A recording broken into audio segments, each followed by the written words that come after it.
Hi friends, எல்லோருக்கும் வணக்கம். எல்லோரும் எப்படி இருக்கீங்க? நல்லா இருக்கீங்களா? இன்றைக்கி இந்த கதையோட அடுத்த பகுதி தான் பார்க்க போகிறோம். அதுக்கு முன்னாடி நீங்கள் செய்ய வேண்டிய விஷயம் என்ன அப்படின்னு கேட்டிங்கன்னா, மறக்காமல் நம்ம சேனலை சப்ஸ்கிரைப் பண்ணிக்கோங்க. கீழே இருக்க பெல் பட்டனையும் கிளிக் பண்ணுங்கள். அப்போ தான் நான் போடுற வீடியோஸ் எல்லாமே உங்களுக்கு உடனுக்குடனே நோட்டிஃபிகேஷன்ஸில் வரும். ஸோ மறக்காமல் சேனலை சப்ஸ்கிரைப் பண்ணிவிட்டு வீடியோ பாருங்கள் ஃப்ரெண்ட்ஸ். வாங்க நம்ம கதைக்குள்ளே போகலாம். அதுக்கப்புறம் நான் யோசித்த விஷயம் என்ன அப்படின்னா, சரி நம்ம இந்த வேலையில் இவ்வளோ நாள் 7-8 வருஷமாக கிட்டே இருந்துட்டோம். ஆனால் சேலரின்னு பார்த்தா ஒரு 30,000 கிட்ட தான் வாங்கிட்டு இருக்கோம். வர்றப்போ 10,000 சம்பளத்துக்கு வந்தோம். இப்போ 30,000 இருக்கும். ஆனால் வருஷங்கிறது அதிகம் தான். நம்ம போடுற எஃபெக்ட்டுங்கிறது அதிகமாக தான் இருக்குது. ஆனால் அதில் கிடைக்கிற நம்மளுக்கு லாபங்கிறது ஒன்றுமே இல்லாத மாதிரி தான் இருக்குது. அப்படின்னோடனே சரி ஓகே, இதுக்கப்புறம் நம்ம என்ன பண்ணலாம், எதை பற்றி யோசிக்கலாம் அப்படின்னு சொல்லிட்டு நான் யோசிச்சுட்டு இருந்தப்போ தான் எனக்கு ஒரு ஐடியா வந்துச்சு. என்ன அப்படின்னா, சில விஷயங்கள் நம்ம சொல்கிறதுக்கு நல்லாயிருக்கும். ஆனால் அதை நம்ம வெளியிலேருந்து பார்க்குறப்ப தான் அது தெரியும் அப்படிங்கிறது மாதிரி தான். என்னோடய வீட்டில் உள்ளவங்க எல்லாருமே பேசுவாங்க. இந்த சேல்ரி உனக்கு போதாதா, 30,000 வாங்குற அப்படின்னு சொல்லிட்டு பேசுவாங்க. ஆனால் அந்த 30,000த்துக்கு நான் 7-8 வருஷம் என்னோட வேலை பார்த்துட்டு இருந்து வேறு கம்பெனி மாறி போனவங்களாம் இன்றைக்கி 60,000 70,000 சம்பளம் வாங்கிட்டு இருந்தாங்க. ஆனால் அவங்களுக்கு ஒர்க்குங்கிறதும் கம்மியாக தான் இருக்குது. நான் 12 ஹவர்ஸுக்கிட்ட வேலை பார்க்குறேன். ஆனால் எனக்கு ஒரு சம்பளங்கிறது பார்த்திங்கன்னா ரொம்பவே கம்மியான ஒரு சம்பளம் அப்படி தான் போயிட்டு இருந்துச்சு. அதெல்லாம் நான் யோசிச்சு பார்க்குறப்போ சரி என்னடா இது, நம்ம ஒரு சில விஷயத்த நம்ம மாறினா தான் கண்டிப்பாக நம்ம வாழ்க்கையில் முன்னேற முடியும் அப்படிங்கிறது எனக்கு தோணுச்சு. அதை பொறுத்து தான் நானுமே இருந்தேன். சரி பார்த்துக்கலாம், இதுக்கப்புறம் நம்ம வேறு வேலை ஏதாச்சும் தேடுவோம். நம்ம எக்ஸ்பீரியன்ஸ் 7 வருஷம் இருக்குது. அதை வச்சு நம்ம ஏதாச்சும் வேலை தேடுவோம். ஏதாச்சும் வேலை கிடைக்கட்டும், நம்ம பார்த்துக்கலாம் அப்படின்னு சொல்லிட்டு சொன்னோன்னே சரி ஓகே அப்படின்னு சொல்லிட்டு நானும் யோசித்தேன். சரி பார்த்துக்கலாம், இதுக்கப்புறம் நம்ம ஒரு சில நேரங்களில் இது சரியாக அமையலை அப்படின்னு சொல்லிட்டு நம்ம கவலைப்படக்கூடாது. வேறு ஏதாச்சும் நம்ம தேடுவோம், வேலை தேடுவோம், கிடைக்கும் அப்படின்னு சொல்லிட்டு இருந்தேன். அதுக்கப்புறம் நான் சரி அப்படின்னு சொல்லிட்டு எங்கள் வீட்டில் எதுவுமே பேசிக்கல. ஏன்னா அவங்க இந்த சம்பளம் போதுன்னு நினைக்கிறாங்க. ஆனால் நான் போடுற எஃபெக்ட்டு, அதுக்கப்புறம் ஒரு வருஷமாக நான் எவ்வளோ கஷ்டப்படுறேங்கிறது அவங்களுக்கு புரிய மாட்டேங்குது. 7 வருஷத்தில் ஒரு ஒரு நாளுமே லீவ் போடாமல் ஞாயிற்றுக்கிழமை கூட வேலை பார்த்துட்டு இந்த மாதிரியெல்லாம் இருக்கிறேன் அந்த கம்பெனிக்கு. ஆனால் அவங்க ஒரு வருஷத்துக்கே பார்த்திங்கன்னா ஒரு 2,000 3,000 தான் சேலரிங்கிறது எனக்கு ஒரு இன்க்ரிமெண்ட் கிடைக்கிது. அப்படின்னோடனே சரி ஓகே, நம்ம பார்த்துக்கலாம், இதுக்கு மேலே இதை பற்றி நம்ம இது பண்ண தேவையில்ல, பார்த்துக்கலாம் அப்படின்னு சொல்லிட்டு இருந்தேன். அப்புறம் தான் என்னாச்சுன்னு பார்த்தீங்கன்னா, என்னோடய ஃப்ரெண்டு ஒருத்தன் இது மாதிரி பெங்களூரில் ரிலேட்டடான ஜாபுக்கு ஒரு 5 இயர்ஸ் எக்ஸ்பீரியன்ஸுக்கு மேலே உள்ள பர்சன் கேட்குறாங்க. நீ வேணால் போயிட்டு இன்டர்வியூ அட்டன் பண்ணு, ஃபோன் இன்டர்வியூ தான் அப்படின்னு சொன்னோன்னா, உன்னோட ரெஸ்யூமு, என்னோடய எக்ஸ்பீரியன்ஸ் சர்டிஃபிகேட்டு, ஏற்கனவே ஒர்க் பண்ண கம்பெனி, அதுக்கப்புறம் அவங்க சில டீட்டெயில்ஸ் என்னென்ன உனக்கு தெரியும் அப்படிங்கிறதெல்லாம் எழுதி இது பண்ணியிருக்காங்க. அதை பார்த்துட்டு நம்ம வேணால் இது பண்ணிக்கலாம் அப்படின்னு சொன்னோன்னே சரி ஓகே அப்படின்னு எனக்கும் தோணுச்சு. இந்த அளவுக்கு நம்ம கொஞ்சம் மெனக்கட்டோன்னா நம்ம கண்டிப்பாக இது பண்ணலாம் அப்படிங்கிற மாதிரி தோணுச்சு. சரின்னு சொல்லிவிட்டு நானும் என்ன பண்ணேன்னா, இதுக்கப்புறம் இதை பற்றி நம்ம பேசுகிறது சரியில்லை, நம்ம வேலையில் இறங்கிட வேண்டியதான். ஏன்னா யோசிச்சுக்கிட்டே நம்ம இருக்கிறதுக்கு அடுத்த ஒரு நகர்வை நோக்கி நகர்றது தான் சரியான ஒரு இதாக இருக்கும் அப்படிங்கிறது மாதிரி தான் எனக்கு தோணுச்சு.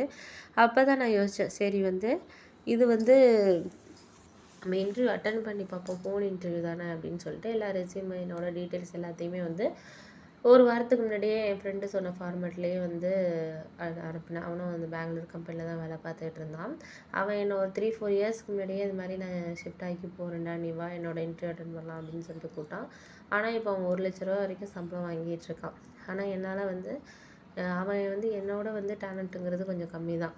மற்ற இதெல்லாம் நான் தான் அவனுக்கு சொல்லிக் கொடுப்பேனே. ஆனால் அப்படி இருக்கிறப்ப அவன் இந்த அளவுக்கு வந்திருக்காங்கிறப்ப நம்மளும் இன்னும் கொஞ்சம் முன்னேறணும் அப்படின்னா அதுக்கு தகுந்த மாதிரி நம்ம சில எஃபெக்ட் போட்டால் மட்டும்தான் முடியும் அப்படிங்கிறத நம்ம யோசிக்கணும்.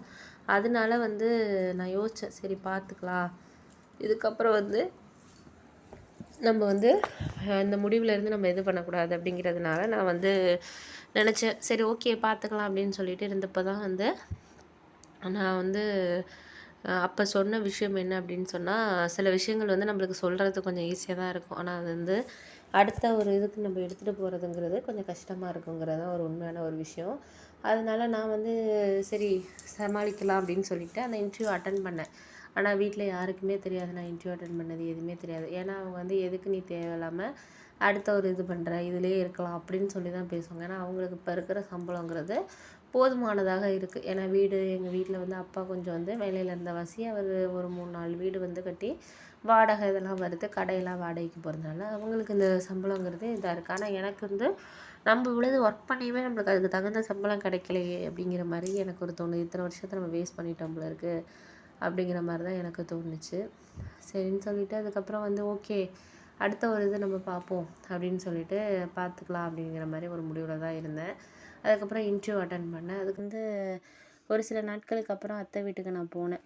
ஏன்னா வந்து அம்மாவுக்கும் அத்தைக்கும் பிரச்சனை ஆனதுலேருந்து நான் போகாமல் தான் இருந்தேன். நான் வந்து அதுக்கப்புறம் வந்து அத்தையே என்னை ஃபோன் பண்ணி கூப்பிட்டாங்க. இது மாதிரி உங்கள் அம்மாவுக்கு தான் என் மேலே கோவம் இருக்குது, நீ கூட வந்து என்னை புரிஞ்சுக்க மாட்டேங்கிற, ஏம்மா வரமாட்டேங்கிற அப்படின்னு சொல்லிட்டு கேட்டோன்னே, இல்லை இல்லை நான் வரக்கூடாதுன்னுலாம் கிடையாது, எனக்கு வந்து அம்மா வந்து இந்த மாதிரி ஒரு பிரச்சனை அப்படி ஆனதுக்கப்புறம் நம்ம எப்படி உங்களை அம்மா அப்படி பேசினதுக்கப்புறம் எங்கத்த வர்றது அப்படின்னோடனே, நான் அதெல்லாம் மனசில் வச்சுக்கிறேன், அவளுக்கும் எனக்கும் பிரச்சனை இருக்கிறது இருந்துகிட்டு தான் இருக்கும், இப்போ நேத்தா இருக்குது சொல்லு, நான் கல்யாணம் ஆகி வந்ததுலேருந்து உங்கள் அம்மா வந்ததுலேருந்து ஏதாச்சும் ஒரு பிரச்சனையை கிளப்பிட்டு தான் இருக்கா, என் மனசை வந்து புரிஞ்சிக்கவே மாட்டேங்கிறா அவ, அது உனக்கு தெரியாதா அப்படின்னோடனே, சரி ஓகே பார்த்துக்கலாம், நான் வர்றேன் அம்மாவுக்கெல்லாம் தெரிய வேணாம் நான் வர்றது, நான் நாளைக்கு ஊருக்கு நான் ஆஃபீஸ் விஷயமா வந்து வெளியூர் போகிறேன்னு சொல்லிவிட்டு நான் கண்டிப்பாக வந்து ஒரு 2 நாள் தங்குறேன் அப்படின்னோடனே, சரி சரி நீ வா அப்படின்னு சொல்லிட்டு சொன்னாங்க.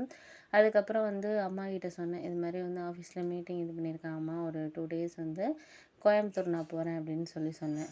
அதுக்கப்புறம் வந்து கோயம்புத்தூர் போகிறேன்னு சொல்லிட்டு திருச்சி வந்து கிளம்பி அத்தை வீட்டுக்கு நான் வந்துட்டேன். அம்மாவுக்கு ஆனால் கொஞ்சம் டவுட் இருந்துச்சு.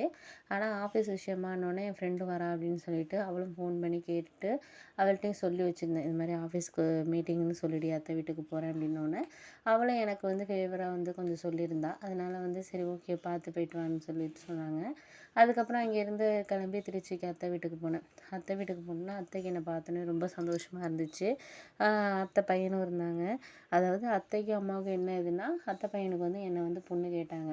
அம்மாவுக்கும் அத்தைக்கும் அப்பையிலேருந்தே சரியாக வராது. ஆனால் வந்து அத்தை வீட்டில் எல்லா வசதியும் இருக்குது, வீடு 2 3 வீடு வாடகைக்கு விட்டுருக்காங்க. அதுக்கப்புறம் வந்து அவங்களும் அவங்க பையனும் வந்து பெங்களூரில் நல்ல கம்பெனியில் தான் வேலை பார்க்குறாரு, வீட்டிலேருந்தே வேலை பார்க்குறாரு.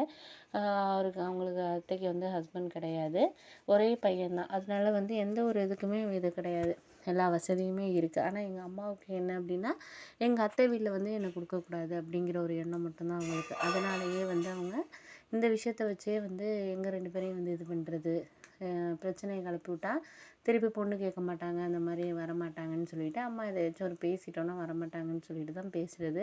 ஆனால் எங்கள் அப்பாவுக்கு இந்த விஷயம் எல்லாமே தெரியும், அம்மா இந்த மாதிரி நடந்துக்கிறது எல்லா விஷயமே வந்து அப்பாவுக்கு தெரியும். இருந்தாலும் வந்து என்ன பண்ணுறது, வீட்டில் அம்மா கிட்ட நம்ம இது பண்ணால் அவங்களுக்கு மனசளவில் ரொம்ப இதாக இருக்கும் அப்படின்னு சொல்லிட்டு தான் அவங்களும் ஒன்றும் கண்டுக்காமல் அப்பா வந்து சரி ஏதாச்சும் பண்ணிட்டு போகட்டும் அப்படின்னு சொல்லிட்டு எங்கள் அம்மா வந்து என்னை சமாதானப்படுத்திடுறது எங்கள் அப்பா.